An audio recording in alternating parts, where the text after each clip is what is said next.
Day 2 of our area review. Today we are going to talk about different formulas for area of triangles. Now our triangles are the standard equation to find the area is going to be 1/2 the base times the height. And a reminder that the height is where our vertex is perpendicular to the base. So not necessarily the side length, but again, that distance from that vertex to the base. So a couple examples we have in the first one, part A, we have a right triangle. So our base and height are two of the sides, right? So half of our base and our height for this first one is 5 square feet. Right? The little apostrophe means feet. Letter B, however, again, we have to be careful because our height is this distance where we are perpendicular to the base. Okay, so not necessarily the 4, but where we are perpendicular. And in order to find that height, then we are going to use Pythagorean theorem to help us solve, because if we draw in this perpendicular, it's going to bisect that base. So we have a hypotenuse of 4, and then that's going to equal h squared plus half of our base squared, so 1 squared. Subtract over the 1 squared, we end up with 16 minus 1, which is 15. And then square root that, our height this time ends up being 3.9. So now when we're actually calculating the area, again, our total base here is 2. And we now found our height to be 3.9. So 1/2 of that base times the height is 3.9 square feet again. On example C, okay, notice we have this base here of 5.6. The height, again, isn't necessarily the side length, it's where that vertex is perpendicular to the base, so in this case 4. So 1/2 of our base times our height is 11.2 times centimeters squared.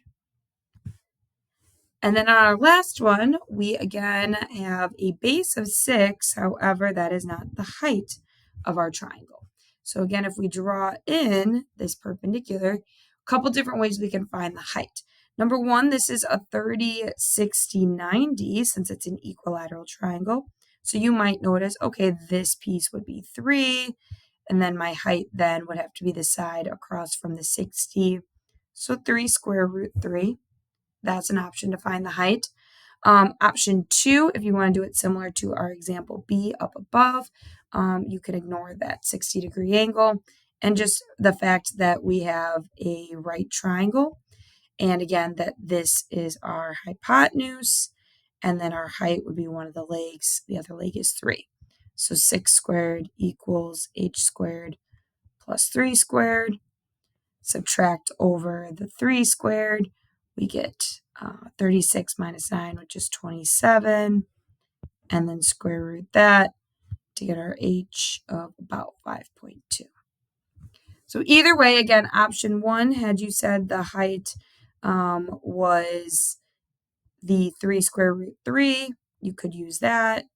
You could also use 5.2, and depending on which one you used, your answers will vary a little bit, but it's 15.6 if you use that rounded one. There are now 2 for you to try at the bottom here. Okay, you are looking for the area of this first triangle, and then again, the area of the second triangle. Again, think about which is the height. Right. Now, we also have some special case situations for special types of triangles. For instance, the area of our equilateral triangle. And this is going to be found by taking your side length squared times the square root of 3, all divided by 4. And we see to the right why this works out. Again, dividing that into a 30, 60, 90, and that pattern of how we would end up finding the overall area. This, though, is the formula we would use. So we can take our side length, in this case 6 squared, and then multiply that times the square root of 3, divide the whole thing by 4. So 6 squared times the square root of 3. Divide that then by 4. We should get 15.6. There we go. Now, on the next one, we don't even have a picture, but we know from the given info it is an equilateral triangle. So again, we can take that side length, this time of 27 squared, multiply it by the square root of 3, and divide by 4. So 27 squared times the square root of 3, but then divide that by 4. We get 315.7 on that one. And then our last one, you are going to try on your own. This time your side length is 18. Just round to the nearest tenth to get your final. Another special case situation is when we are using two sides and the included angle in between. We can use this formula 1/2 side times the sine of that included angle. So in this case, 1/2 of B times C times sine of your angle. Now you want to make sure that your calculator is in degrees mode. So make sure if it is not already in degrees mode that you select that option by scrolling down and hitting enter and then quitting out. And as we look at these examples, this first one, we are given two sides, 19 and 16, and we are given the angle in between is 95 degrees.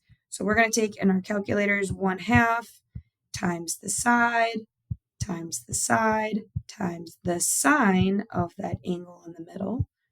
Oops, sine of that angle. So 95, we get 151.4, in this case, square yards.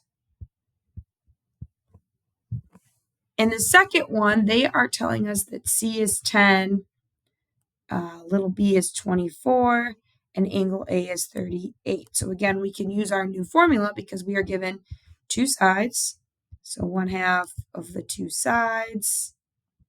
And then we're going to take the sine of that included angle. So again, you're going to take 1/2, or you could even just say 0.5 or 1/2 times your side times your other side times the sine of our angle, which is 38 degrees. We get 73.9 on that one. And again, meters is our units, this time squared. On the next page, we are given a couple pieces of info here. Notice this and this are the sides around our angle that's given P. So really, we're not using that opposite side. They're just using that to throw us off. And if we want the area of this triangle, we could do 1/2 of side times the other side times the sine of that included angle. And again, after we hit enter, we're just about 4.0 this time. All right, the last one is for you to try. You are finding the area of that triangle. All right, our last piece of info is asking us to find the area of the composite figures. So very similar to yesterday, you sometimes are just finding these individual areas to help you find your total area. So the first things first, if we divide this up, my first shape is a triangle whose base is 1, 2, 3, 4, 5, 6, 7. Height is 1, 2, 3, 4, 5. And then I know the area of that is 1/2 of base times height, so 17.5. The second one is a rectangle whose base is 2, height is still 5. So the area of that rectangle, base times height, is 10. And then I have an area of a second triangle. This time the base here is 1, 2, 3, 4, 5. Height is still 5 as well. So 1/2 of base times height, which are both 5 in this case, is 12.5. And then last but not least, I have a big rectangle who has a total base of 7 plus 2 plus 5, so 14 units, a height of 4 units, so its area is 14 times 4, which is 56.